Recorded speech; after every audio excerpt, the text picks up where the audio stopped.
Good morning to all of you. Today I am going to start chapter 15, Probability of class 9.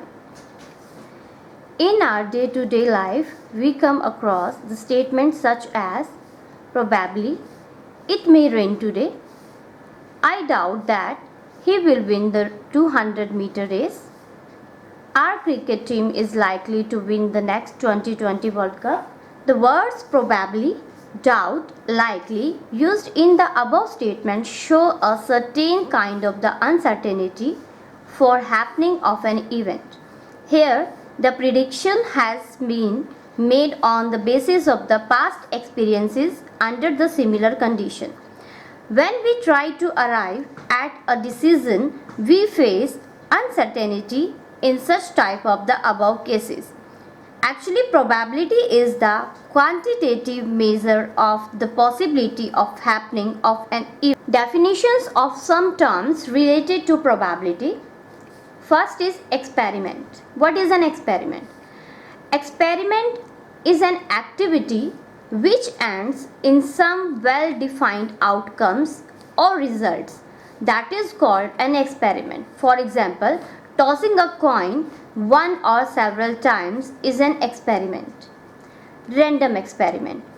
An experiment in which all the possible outcomes or results are known in advance, but the exact result of any specific trial cannot be surely predicted is called a random experiment. For example, tossing a coin a number of times. For example, when we toss a coin, we know that the outcomes are head or tail only, but head will come or tail will come. We don't know about this, so it is a random experiment. Trial. A trial is an activity performed once which results in one or several outcomes. For example, tossing a coin is a trial. Tossing a coin 20 times, that means 20 trials are there. The possible outcome of a trial are head or tail. Sample space. The set of all the possible outcomes in an experiment is called its sample space. For example, if a die is rolled, then the total outcomes are 1, 2, 3, 4, 5, 6. Therefore, the sample space S for throwing a die is given by the set of all the possible outcomes. It means when all the outcomes are put in this type of the bracket, then we called it as a set, and that is denoted by capital S. Event. An event for an experiment is the well-defined collection of the some specific outcomes of the experiment. For example, suppose we throw a coin a number of times. Getting off head in a particular throw is an event with the outcome head. Similarly, getting a tail is an event with outcome tail. Suppose we throw a die a number of times for getting an even number, then event will consist of three outcomes, namely 2, 4 and 6. Elementary events. An event having only one outcome of the experiment is called an elementary event. For example, in a throw of a die, getting a number 5 is an elementary event. Here only the event is of coming 5. Compound event. An event having more than one outcome of the experiment is called a compound event. For example, getting an even number is a compound event in a throw of a die. When we throw a die, even numbers are 2, 4 and 6, and these outcomes are more than 1, so it is called a compound event. Next, complement of an event. Given the event E, then the event which occurs when and only when E does not occur means that event is called the complement. When a given event is E, And if E does not occur, then that event is called the complement of E, and it is also called not E or the complement of event E, and it is denoted by E bar. E bar, it is read as not E. The events E and E bar are called complementary events. For example, head and tail are complementary events when we toss a coin. Equally likely outcomes. The result of a random experiment are said to be equally likely if the different outcomes have the same chance of occurrence. For example, in tossing a coin, both head and tail are equally likely outcomes because both have the same chance of turning up. Sure events. An event which always occurs in an experiment is called a sure event or the certain event. For example, getting a number less than 7 in a single throw of a die is a sure event because when we toss a die, then the outcomes are 1, 2, 3, 4, 5 and 6, and all the numbers are less than 7, so it is a sure event. Impossible event. An event which can never occur in an experiment is called an impossible event. For example, getting a number 7 in a single throw of a die is impossible, is called impossible event because there are only 6 numbers from 1 to 6. 7 is not here, so getting a number 7 is an event which is impossible. Experimental or empirical probability. The probabilities of events which are based on the results of the actual experiments and the recordings of the data about the occurrence of the event are called the experimental or empirical probabilities. Actually, the probabilities of the event which are based on the result of actual experiments. So it is called experimental probability. Now, what is the probability of an event? The probability of the occurrence of an event is the ratio between the number of times the event occurs to the total number of trials. Suppose we perform an experiment. Let M be the number of times an event E occurs and N be the total number of trials. Then the probability of happening of the event E is defined as P of E, means probability of an event is equal to the number of trials in which the event E happens, means for which event we have to find the probability, that should be in the number of trials, how much time it is coming, divided by the total number of trials. So it will be equal to M by N, and here clearly M is greater than equal to 0 and less than equal to N. If we divide all by N, we get 0, M by N and 1. And what is M by N? That is the probability of the event. So the probability of the event is greater than equal to 0 and less than equal to 1. Thus, the probability of an event lies between 0 and 1, both 0 and 1 inclusive. It means the range of the probability is from 0 to 1. Probability of the sure and the impossible events are 1 and 0 respectively. Means the probability of the sure event is 1 because it will happen always, and the probability of the impossible event is 0 because it will not happen. Now there are some examples on the basis of probability. The first example is, in a cricket match, a batswoman hits a boundary 6 times out of 30 balls she plays. Find the probability that she did not hit a boundary. For that, the total number of balls played is 30 and the number of balls which hits the boundary is 6. So, the number of balls which did not hit the boundary is 24. But we have to find the probability that she did not hit a boundary. So the probability she did not hit the boundary will be equal to the number of balls which did not hit the boundary divided by the total number of balls played.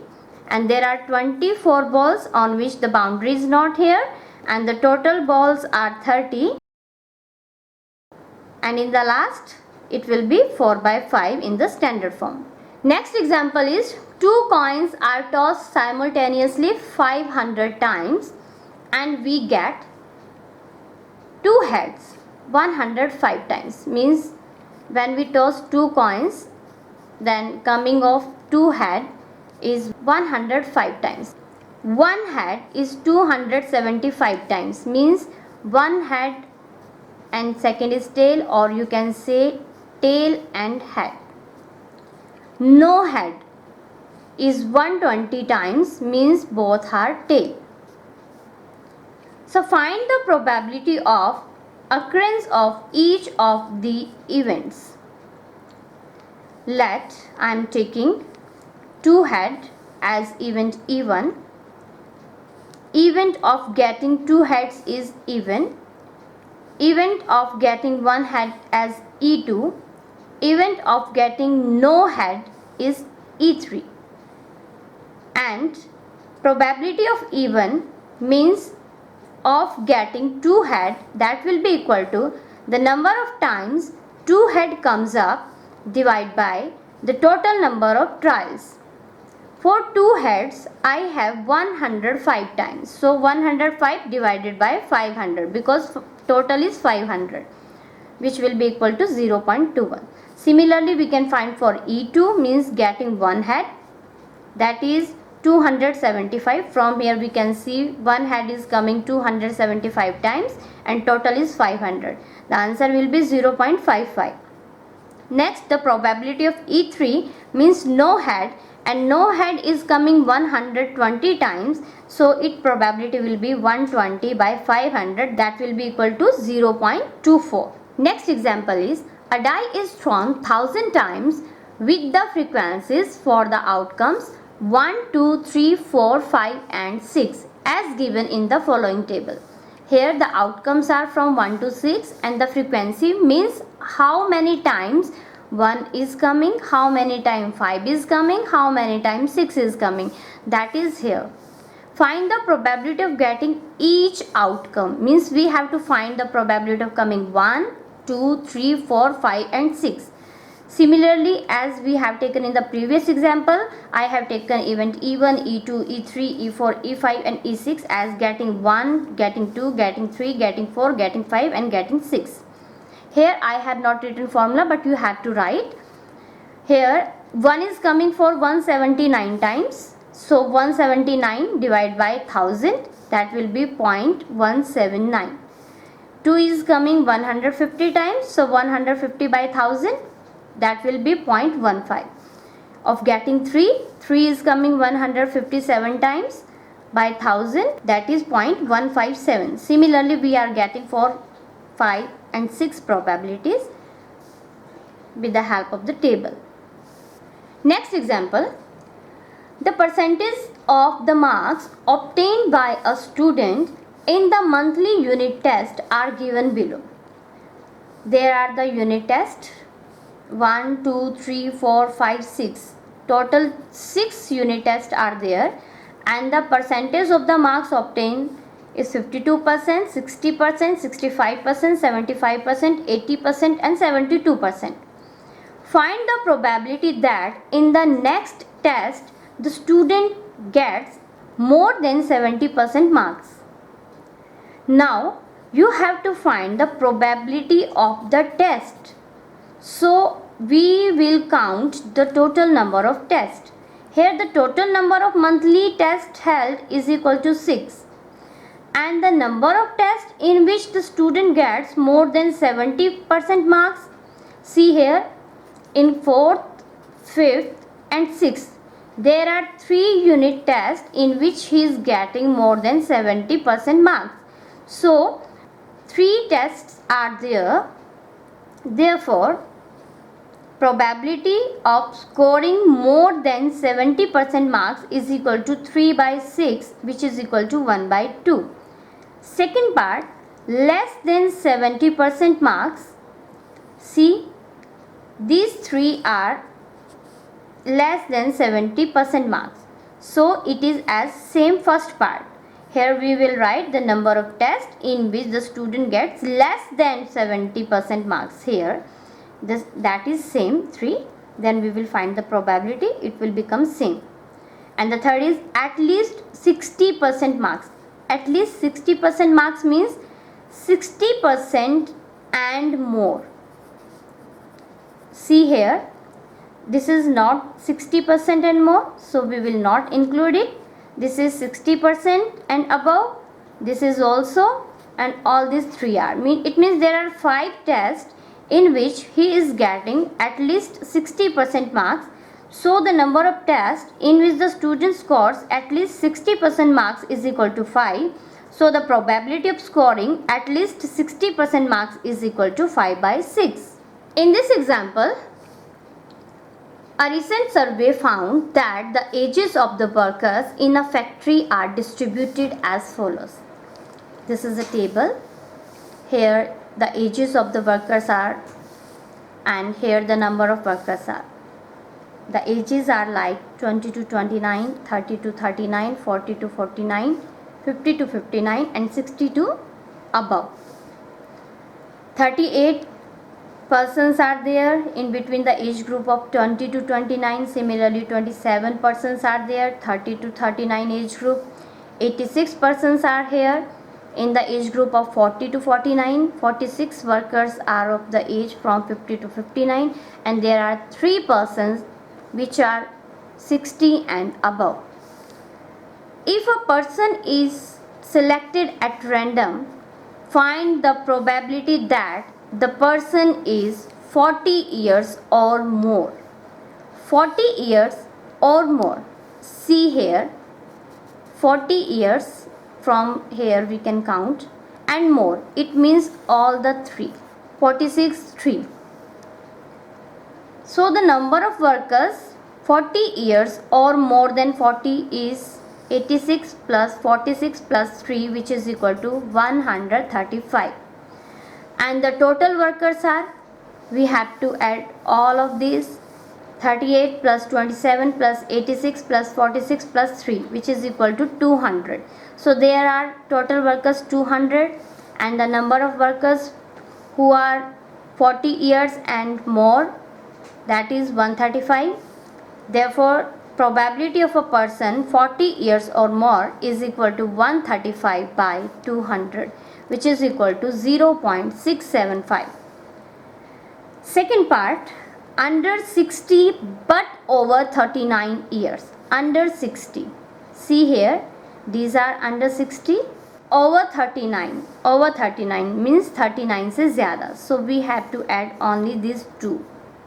These are in between over 39 and less 60. It means 86 plus 46, which is equal to 132. So the number of workers under 60 but over 39 years is 132.